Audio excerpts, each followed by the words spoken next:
Akhirnya, 20 Juli 1947, Belanda melancarkan agresi militer pertamanya di Indonesia.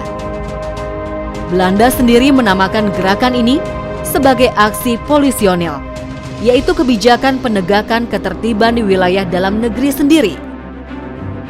Gerakan dan penamaan aksi demikian ini tidak lain adalah delusi yang mengabaikan kenyataan telah terpenuhinya syarat Syah Indonesia sebagai negara merdeka. Belanda telah melakukan invasi ke wilayah Republik Indonesia sebagaimana yang telah diakui Belanda dalam Perjanjian Linggarjati. Dengan agresi ini, Perjanjian Linggarjati pun resmi dilanggar oleh Belanda. Pasukan Seruji bertugas menghadang agresi marinir Belanda yang mendarat di pantai Keraksaan di wilayah Karesidenan Besuki. Akan tetapi, pertempuran yang berat sebelah memaksa resimen Seruji mundur ke kaki Gunung Semeru untuk menjalankan taktik perang gerilya. Menghadapi taktik perang gerilya, tentara Nika Belanda bertindak membabi buta. Mereka melakukan razia dan terus berpropaganda bahwa Nika Belanda adalah penguasa lama yang telah kembali. Dan tentara Indonesia tidak lain hanya gerombolan perampok dan pencuri yang harus dibasmi. Adu domba dan ancaman kejam Nika Belanda tidak lain bertujuan untuk menghancurkan Indonesia, negeri yang telah menyatakan diri merdeka. Berada dalam situasi genting, Seruji mengungsikan keluarganya dari wilayah Besuki. Istrinya yang sedang mengandung bersama 3 anaknya yang masih kecil dilepaskannya pergi ke wilayah Kediri. Jadi saya lahir di Kediri dikarenakan ibu saya berikut anak-anak dan kakak-kakak saya semua mengungsi ke Kediri. Karena ibu saya sebagai istri komandan juga dikejar-kejar oleh Belanda, sehingga keselamatan keluarga demi keselamatan keluarga kami semua diungsikan. Waktu itu ibu saya hamil 9 bulan jalan kaki dari Jember sampai Kediri dengan hujan meteorologi ya. Jadi perjalanan Jember ke Kediri 350 kilo ditempuh dalam 3,5 bulan.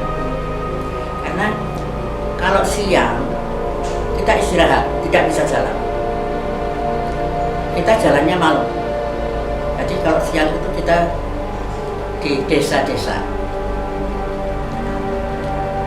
Karena kalau rombongan jalan, takut ketahuan Belanda. Pada saat awal kita keluar dari rumah, kemudian di depan itu jalan besar, kan menurut saya, terus ada jalan turun gitu. Jadi rame-rame kita nyebrang ke sana, sembunyi di jalan yang kiri itu. Itu mobil Belanda sudah masuk ke halaman kita. Udah. Nah, jadi yang sempat dibawa itu hanya perhiasan untuk bekal hidupnya. Itu aja yang ditaruh. Jadi kita meninggalkan rumah tanpa membawa apa-apa. Agresi militer Belanda pertama ini membawa penderitaan yang luar biasa bagi seluruh rakyat Indonesia. Terlebih bagi tentara Republik Indonesia yang untuk pertama kalinya berhadapan dengan agresi besar-besaran dan terencana dari Nika Belanda. Serangan yang menunjukkan betapa Belanda sungguh-sungguh mengerahkan kekuatan militer untuk kembali menguasai Indonesia. Bukan hanya itu, Nika Belanda juga melakukan rupa-rupa teror, bahkan pembantaian yang menimbulkan banyak korban.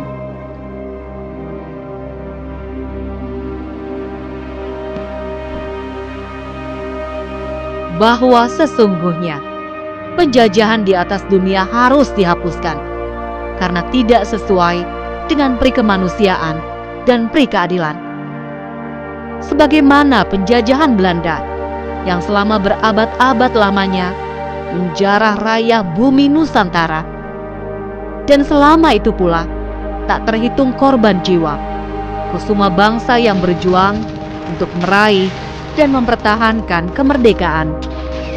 Pahlawan-pahlawan yang gugur di medan juang itu harus terus dikenangkan sebagai penanda betapa Indonesia hari ini dan masa depan telah melewati peristiwa-peristiwa penuh air mata dan darah.